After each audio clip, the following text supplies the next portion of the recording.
Martha was rinsing dishes one evening when she saw what she believed to be a small snake slithering around her kitchen sink. Panicked, she trapped it under a glass and called the local wildlife rescue. The vet arrived, expecting a routine snake retrieval. However, upon closer inspection, his face blanched. He stared at Martha, his voice trembling. "That's not a snake, it's far worse." Martha looked at veterinarian George, whose face looked pale. "What do you mean it's not a snake?" she asked, her voice filled with fear.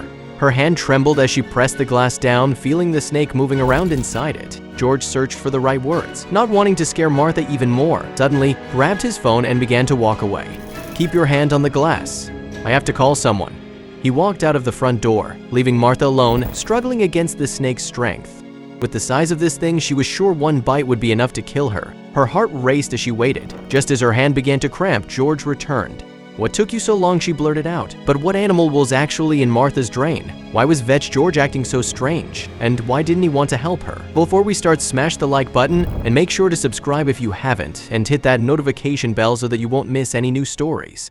In the days before Martha discovered the animal in her drain, she had noticed strange sounds echoing through her house at night. At first, she had just assumed it was her house settling or something like that. But each night, it was somewhere else inside her house, and after a week, she began to hear those sounds during the day as well. She called an exterminator the same day, but when they came by, they told her she didn't have a single termite in her walls or ceilings. She was back to square one, but she was exhausted and annoyed at this point. While washing her dishes, she got lost in thought, thinking about moving away, when she suddenly felt something move past her hand. Martha drained the sink immediately. When it was almost empty, she saw the end of what she thought to be a snake's tail disappear into her drain. Without thinking, Martha grabbed a glass and placed it over her drain, not wanting the snake to slither into her house. With her other hand, she reached for her phone and called animal control. After what felt like ages, someone rang her doorbell. "Come in through the back door," she yelled as loud as she could, hoping the person at the door would hear her. She didn't want to leave her spot as she didn't want to risk the glass falling over. She heard the person at the door move around her house, and finally, a man stepped into her kitchen.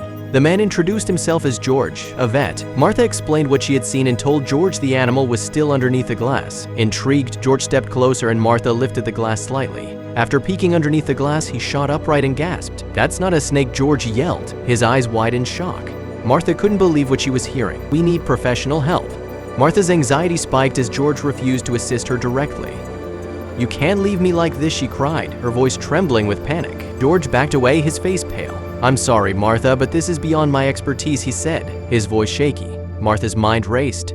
The creature's movements became more aggressive, shaking the glass. She looked at George with pleading eyes. George stepped back and quickly dialed a number, speaking urgently. "Hello? Yes, this is Dr. George Carson. I need immediate assistance at 345 Maple Street," he said, his voice rising with each word.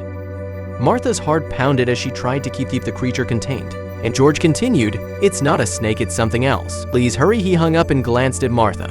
Help is on the way. 2 more people arrived, equipped with heavy-duty gloves and tools. They moved quickly but carefully, their eyes wide with a mixture of curiosity and concern. George took charge, instructing the team to contain the creature immediately. The team swiftly lifted the glass, securing the creature in the containment box. In one coordinated move, they trapped it without giving it a chance to escape. Martha watched, her breath caught in her throat. George assured Martha that it was over, though his tone was far from comforting. "We've got it contained, we need to monitor it," George said, directing the team. Martha's eyes never left the box. "What now?" she asked, her voice barely above a whisper. George sighed, looking at her with a mixture of empathy and concern. "Now we figure out what this is." She demanded answers, her eyes locked onto George's. "What is it, George?" "I need to know," she said, her voice firm. "All right, Martha," he said reluctantly, "you deserve the truth." George sighed and told Martha she needed to see something.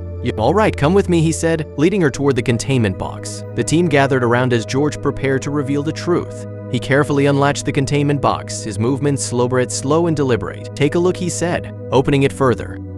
Martha took a deep breath and leaned closer, her eyes widening with curiosity and fear. "What is it?" she asked softly. Martha gasped, recoiling at the sight of a large, Indian pink tail. It was unlike anything she had ever seen before. "What is that?" George quickly closed the lid, sealing the box once more. "It's not a snake," he said quietly, his eyes meeting hers. "It's something much rarer," he said. Martha's mind raced with confusion at the strange creature. She tried to piece together everything she had seen and heard. "How did it get here?" "It's a lot to take in," George said gently. Martha nodded, still trying to comprehend the reality of the situation. "What does it mean?" she asked, her voice small. George took a deep breath, ready to explain. It's a creature we've rarely encountered, he began, his tone serious. She questioned George, her voice filled with fear and curiosity. What exactly is it? How did it end up here? George hesitated, choosing his words carefully. Martha, this creature is unlike anything we've seen around here, he began. Martha's eyes widened. You have to tell me more, she insisted. George sighed, looking at his colleagues before continuing. All right, but you need to be prepared. George continued, it's something we've dealt with before. Martha felt a shiver run down her spine. But why my house, she wondered aloud. Martha's confusion deepened as George hinted at a larger issue. There's more to this than just one creature, he said, with his tone serious. Martha's eyes narrowed. What aren't you telling me, George, she demanded. He sighed, rubbing his temples. It's not just your house, Martha. There have been other incidents nearby, he admitted. George revealed the creature was actually a large, aggressive rat. It's a species known for its size and aggression, he explained. Martha's eyes widened in disbelief. A rat? That big, she exclaimed. George nodded. Yes, and it's more dangerous than a typical rat, he said. Martha felt a mix of relief and alarm at the revelation. So, it's not some exotic creature, but it's still scary, she said. George nodded, his expression serious. We need to be cautious. These rats can cause significant damage and spread disease, he warned. Martha took a deep breath, trying to steady her nerves. What do we do now? She asked, looking at George and the team for answers. We handle it carefully, George replied. The team detailed their encounters with such elusive rodents. They're smart and hard to catch, one team member said. We've seen them hide in the smallest spaces. Martha shivered at the thought. How do we get rid of them, she asked. George explained their plan. We'll set traps and use specialized equipment to ensure they're gone, he said. Martha nodded, feeling a bit more reassured. Thank you. Martha watched them, feeling a mix of gratitude and lingering fear. I'll help however I can, she offered. George smiled reassuringly. Let's just stay safe, Martha, he said. We've got this under control. Martha decided to check her entire drainage system for more rats. The idea of missing any of those creatures made her skin crawl. She called pest control to thoroughly inspect her house.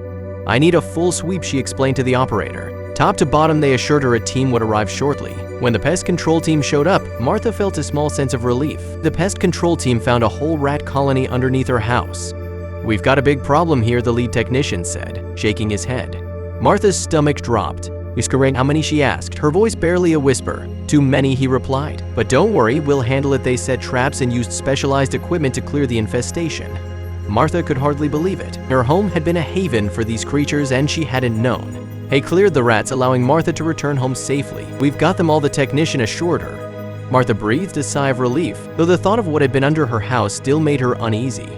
Thank you so much. Despite the removal, Martha no longer felt at ease in her home. Every creak and rustle set her on edge. She found herself checking and rechecking the places where the rats had been. I can't live like this, she thought, frustration mounting. Martha realized, starting to plan her next steps.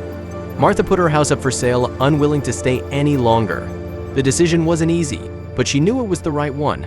Can't live with the memories of those rats, she thought. She contacted a realtor and started the process. She moved to a different part of town, seeking peace. The new neighborhood was quieter, with tree-lined streets and friendly neighbors. As she settled into her new home, Martha felt the tension slowly leave her body.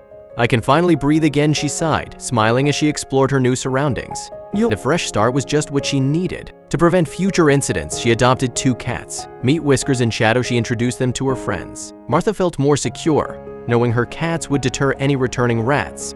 Whiskers and Shadow were always on patrol, their playful antics a constant source of amusement. You two are the best decision I ever made, she said, petting them fondly. With each passing day, the memories of the old house faded, and Martha felt truly at peace in her new home. She smiled, watching her cats play in the sun, knowing she had found happiness again.